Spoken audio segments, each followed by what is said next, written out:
se do ta dija kur isha në të 20-tat e mia se do bëhesha ky burr që jam sot, do isha larguar kur mu dha mundësia për ta shmangur dashurinë që më solli 1000 liga. Më vjen shumë turp, por jam në dieni që ky ishte një kurth dhe nuk isha unë ai që bëri atë veprim. Të paktën nuk isha i vetëdijshëm për pasojat që do të vinin si rrjedhoje.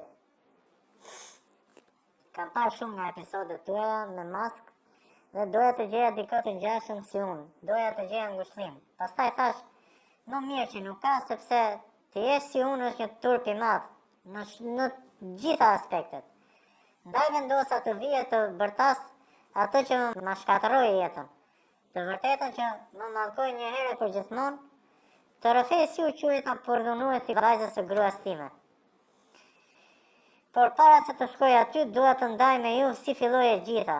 Një histori e bukur që sot është maksim. Pendesa më e madhe që kam në jetë. Është që pse nuk hoqa dorë sa isha ende në hapat e parë me të, por vendosa të shkoj më tej. Të besoja se ishim bërë për njëri tjetrin. Isha 21 vjeç kur u njoha me të. Ajo kishte hallën e saj që jetonte në lagjen time, unë sa kisha përfunduar studimet. Apo s'po them se ku dua të jap detaje që njerëzit të mund të kuptojnë kush jam. Nuk është ndonjë krenari kjo që po tregoj. Këtë e di. Atëherë siç po thoja, isha kthyer tek shtëpia e prindërve. Vija shumë rrallë në fakt. Dhe teksa kisha dalë me kushurinë, tek kafja poshtë shtëpisë shoh këtë që kalon. Po e mirë ishte e gjatë, me flokët e gjata, e pash një herë nga kokat e këmbët, u thash çunave dëgjoni këtu. Këtu mos guxoni, as ta shihni, jo ta mendoni e ta ngacmoni. E thash me aq seriozitet sa as nuk ma kthyen llafin, po thjesht më pan ta ditur. Nuk po kishim parë ndonjëherë ashtu. As unë në fakt nuk e dija që mund të përhumbesha kaq lehtë. Sa çuditshme është, Fep. Ende përshkruaj si të ishte gjëja më e bukur që më ka ndodhur, kur ajo shkreti kundërta. Një ditë isha vetëm, por rija në balkon. Shoh këtë që doli nga dera, vrapova aq shpejt, sa që mirë nuk u hodha nga balkoni për të arritur në kohë para se të më ikte. Shkova pranë saj ashtu me një frym. Më merri fryma dhe i thash që më pëlqente shumë dhe doja ta njihja më shumë. Ajo qeshi dhe iku pa më thënë asgjë. Ishte diku te 18-19 vjeç atëherë se po priste të fillonte shkollën e lartë, në vjeshtën që do të vinte pas. Në ato sjelljet e ftohta që as fliste, as më hiqte syt, filloi të dilte te dera sikur bënte ndonjë punë e kontrollonte nëse isha duke parë nga balkoni. Se i kishim shtëpitë thuajse përballë njëri tjetrit. Nuk e dija se sa do të rinte, edhe më kapte frika se mos ikte pa e takuar kurrë, nuk e mësoja më se ku ishte. U fiksova shumë keq. Rija gjithë natën jashtë, prisja që ajo të dilte. Derisa një ditë thash do guxoj. Shkova poshtë, i rash derës. Për fatin tim të mirë ishte vetëm në shtëpi dhe doli direkt pa penguar halla apo kushurinë e saj. Ja shpreha që doja të takoja dhe ajo pranoi. U takuam atë natë kur të gjithë ishin në gjumë. Dolëm bashkë, ecëm deri në anën tjetër të qytetit. Aty ndodhi dhe puthja jone e parë. Aty i premtuam njëri tjetrit se çfarë do të ndodhi, ne do të jemi gjithmonë bashkë. Mirë po ditët kaluan dhe ajo u kthye tek familja e saj. Atëherë nuk ishte kaq e thjeshtë, satani që të shkruanim. Ndonjëherë me shumë siklet më telefononte deri s'po e kapja dot më. Prita kur një ditë më thot nëna ime, mban mend atë vajzën bukuroshe, mbesën e filanes? Hey, thash. Sigur nuk më interesonte. Ndërkohë që më gryndi kur eshtja e meraku brenda për të. E dhanë, më tha. Si? Nuk të kuptova, i thash. Mirë, më tha. Më erdhi keq se ajo duke vajzë zgjuar. Kështu më tha. Po e kishin martuar se nuk kishin takat të dërgonin në shkollë të lartë. E kanë martuar tek një biznesmen, më tha. Sistemuan shpejto. U çmenda. U çova sigur më ra ndonjë krizë s'dija ç'të bëja. Si të flisja me të. Doja ta merre tek telefoni që flisin, por kisha frikë se mos i prishja punë. Durova sa durova e mora, më doli ema e saj. Thash, do ta pyes nami le të bëhet. I them jam filani, doja të pyesja për vajzën tuaj. Ajo filloi më këputi 100 fjalë derisa në fund më tha, mos na shqetëso më, ajo u martua me atë që donte. shtanga, thash, kjo që thot.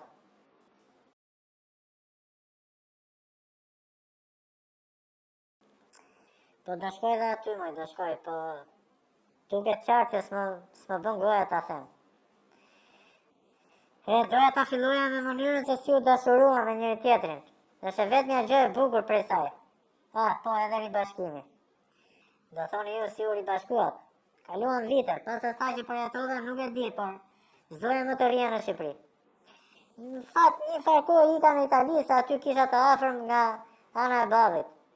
Fillova të punoj aty e hoqa mendjen fare, nuk doja të njeh askënd. Kishin kaluar 13 vite, as nuk kisha marrë vesh ç'bëje me të. Derisa një ditë më bie telefoni. Ishte ajo, ngriva, thash po kjo ç'është. Ajo më tregoi se ishte ndarë nga burri që ishte martuar, sepse ai e kishte tradhtuar. Dhe e dhunonte këtë dhe vajzën e saj të vogël. E nuk duroi më e në fund u ndan. Vajzën e kishte marrë kjo me vete. Nuk ja kishte lënë atij. Ç'tja linte me atë sjellje ai. E nesër mos të zgjatem shumë. Kaq më mjaftoi të kthehesha edhe një herë që pse s'mu than ato këmbë.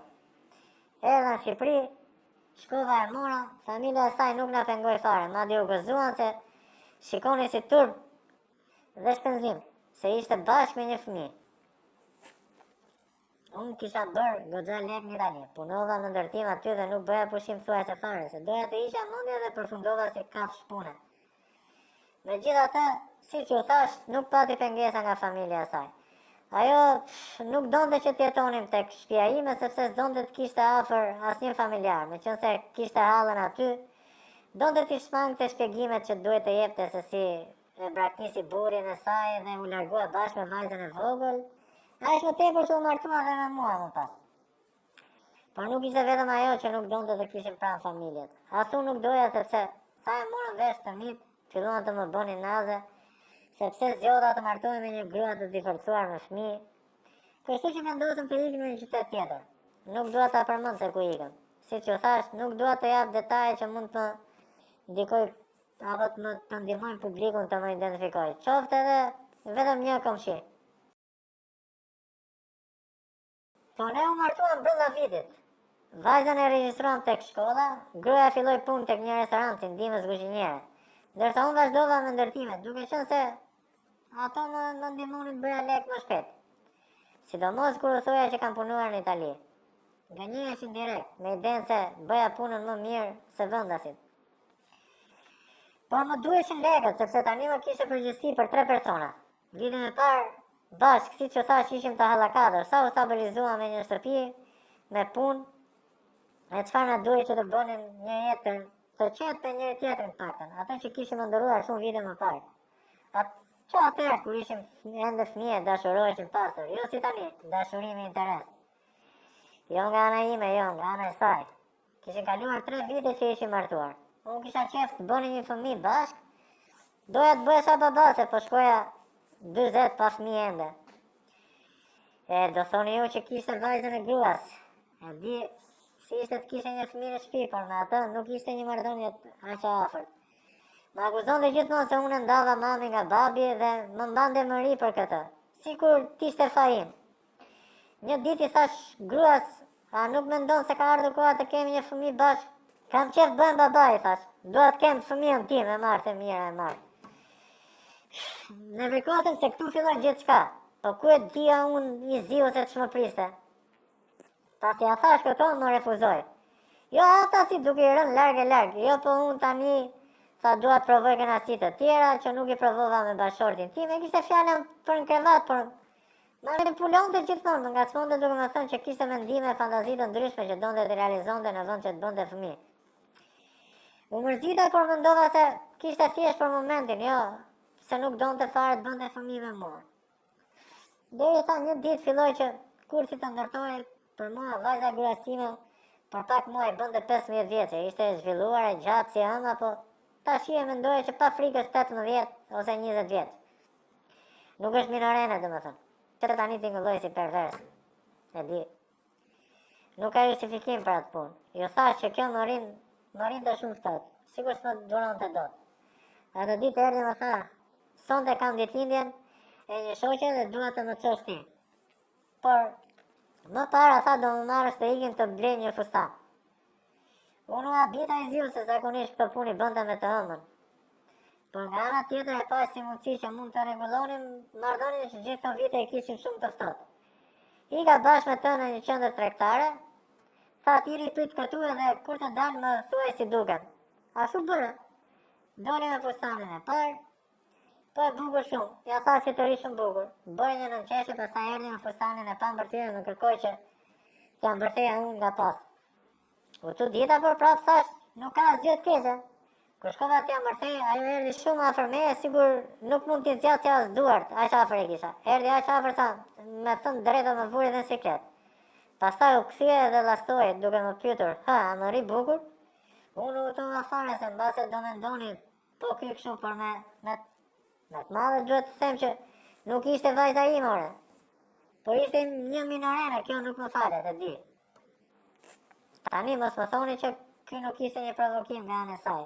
Edhe unë atëherë nuk e mendoja dot si provokim. Thoya e kam lexuar unë ke situatën, ajo thjesht është ndjerë atë para me, më ka kërkuar ta shoqëroj në këtë ditë për të mbaruar ato punët e saj për ditën e shoqës. Mendova se ishte më aq. Pastaj një ditë tjetër kish veshur një fund shumë të shkurtër dhe kur unë isha në borë me gruan, kjo erdhi dhe na tha do kërkoj diçka, por nuk do më thuash ja. Thash, po tani çfarë do nxjerri? Kjo më tha, duhet të iki në ekskursion me shoqen e shokët e klasës me një natë fjetje. Heshta për pak, po mendohesha se kisha me natë mos sikte një e boni ndonjë budallëk. E teksa ria unë pa I dhënë përgjigje, erdhi më ul në prerë, më hodhi duart në qafë e po më lutej. U shpërqendrova fare. Jo tha që kish veshur një fund të shkurtër shumë mirë, por ajo ishte aq e zhvilluar sa që nuk e çoja dot fëmijë. E vura re që po ndikonesha. Pas nga gruaja ajo qeshte. Ha tha, le vajzën se nuk e gjen gjë. Dhe po më shikonte sikur ishte mos e normale ky afrimitet kaq I çuditshëm dhe I papritur nga vajza e saj. Në darkë pastaj I thash gruas, moj sikur po afrohet më shumë se sa duhet vajza me mua. Po ja nuk kuptoja që është afrim tjetër, nuk. Kur më dha një reagim pa lidhje, ti duhet të gëzosh më shumë sa. Madje tani që të afrohet sillem mirë me të. Pastaj situata që vuri vulën çdo gjë dhe jetës time ishte kur më thot gruaja një ditë që unë do të ikej te një komshie që mos ta linte të flinte vetëm. Se s'kish burrin e kishte frikë. E mirë thash, ku e dija unë që ajo shkonte aty për komshiun e komshien bashkë. Kish filluar të realizonte fantaziat e saj, që unë isha shumë I pa interesuar për to, sepse mendoja për një fëmijë unë I zgjidh. Cilën natë, unë sigurisht që nuk dyshova për gjë më, hëngrëm darkë me vajzën e gruas, e cila kish filluar edhe sillen ndryshe, nuk më hiqte syt gjatë darkës. Unë po filloja të turbullosha, mos të gënjej, nuk ishte vajza ime më, se e di që do mendoni e do shani që e rritë vetë, por nuk isha ashtu bëra, si mashkull që jam, tu ndohem letë. Dhe mos të guxoj ndonjë mashkull të thotë se nuk I ndodh kjo kur e ngacmojnë. Nese, unë shkova të shtrihesha sa më kishë zënë gjumi kur ndjej dikë që po më prekte trupin dhe vënd e pa vënd. Thash se erdhi gruaja dhe po më vinte mirë ashtu për gjumër si qisha. Kur erdhi më puthi, aty e dallova, hapa syt I friksuar. Zboni thash, përballë me ishte vajza e gruas, pa asnjë rrobë në trup. U çmonda I them vishu, të kalon mendja? Ju mendoni që atë e kapi sedra e sikleti I u vesh? Jo më shokjo. Mirë do ishte, do më kish shpëtuar, po ta kish bërë. Unë I flise e filloj të prekte veten e s'më fliste fare. Vinda afër me ashtu pa rroba e thoshte, nuk ke qef që të më prekesh ti mua? Nuk do t'i them njeriu, më tha. Do ta mbajmë sekret. Nuk e di s'po tha mendja si rash prej direkt. Shkova dhe ju afrova e fillova të bëj atë që ajo dëshironte, po kërkonte shumë e më shumë. Sigur të mos ishte aq vjetë sa ishte dhe nuk lash gjë ta bërë. Nuk jam I lumtur për këtë, jo. Nuk jam I lumtur. Ne vazhduam derisa një moment ajo ndryshoi sjellje. Nga ashtu e brishte delikate me dëshirën e saj të plot, filloi të liriste sikur qante. Jo ja bënte. Në fillim mendova se ishte pjesë e lojës së saj, derisa dëgjova dikë që vrapoi tek shkallët. U visha shpejt e ika ta kap, por u largua me makinë nuk e kapa dot në kohë. Kur u ktheva në shtëpi, vajza ishte mbyllur në dhomën e saj. E unë da të ruan fare. Nuk po kuptoja më asgjë, duke si mat. Si filmë, nuk po merja veç asgjë se çfarë po ndodhte. I bia derës, ajo më thoshte ik zhdukur, fillova të ndjesha edhe në faj. Mendova se lëndova, po mallkoja veten aty. Derisa dëgjova derën policia në orat 11 natës në shtëpinë time. I habitur para tyre, pyeta se cila ishte arsyeja e ardhjes së tyre. Akuzoni për përdonim ndaj të miturës, më thanë, që është vajza e gruasuar. Më ra bota mbi kokë, u shastisa. Nuk po e përtypja dot. Më kërkuan të hym brenda, pyetën për gruan, i thash nuk është këtu. Shkuan tek dhoma e vajzës, e hapën me forcë, ajo po qante dhe drejtonte gishtin kështu nga unë. Në shenjë fare, ndonte kështu. Sigur unë isha përbirë si që i shkatrova jetën, kur ishte ajo që ma bëri mua këtë. Më vun prangat, më shoqëruan komisariat dhe aty më dhanë lajmin bëm. Më thanë që kishin fakte që unë e kisha përdonuar vajzën. Unë duke refuzuar e duke më thënë që ishte ajo që mu dhaj me dëshirë të plot, ata më nxorën video para syve të mi që ajo qante, në momenti kur u tha se dëgjova zhurmën tek shkallët që dikush vraponte.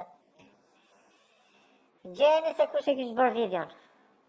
Komshiu që supozoi se nuk ishte në shtëpi atë natë. Ndaj dhe gruaja ime kishte ikur të rinte me shoqen e tij. Tragedi, nuk e di çfarë emri t'i vendos. U dënova, e meritua të dënohesha, e di, por jo për përdunimin. Më pas më thuna se gruaja ime bashkë me vajzën e kishin përgatitur çdo plan, sepse do të shpëtoni nga unë dhe do të merrin gjithçka, shtëpinë, lekët që më aq shumë mundi kisha ruajtur për familjen që vetëm unë e shija si të tillë. Duke u kthyer në një pikë të jetës që të vjen zor, që shkatrove jetën me duart e tua, duke besuar te dashuria e vjetër. Por, ç'të them?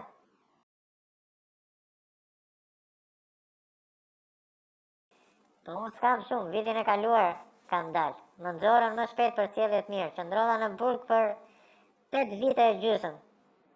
E më pas më dhanë liri me kusht. Përse t'i takoj? Që të ri prapë në burg për ndonjë kurs të dytë. Megjithatë, kur dole, mora veç që vajza e gruas time, bashkë me gruan, ish gruan më sakt, kanë hapur një biznes si që shkon për shtatë. Vajza ka filluar shkon me lek, ka klientët e saj, tani sidomos në verë, në jug bëjnë namin, edhe klientët ja gjene ama, prej vitesh këtë punë bëjnë. Bashkë me mua, kush e di sa të tjere kanë ngrënë lojën e tyre. Lekët po, por të paktën mos t'i kanë marrë lirinë e dinjitetin siç më bën mua. Nuk dua t'i shoh më dhe të dëgjoj më për ata.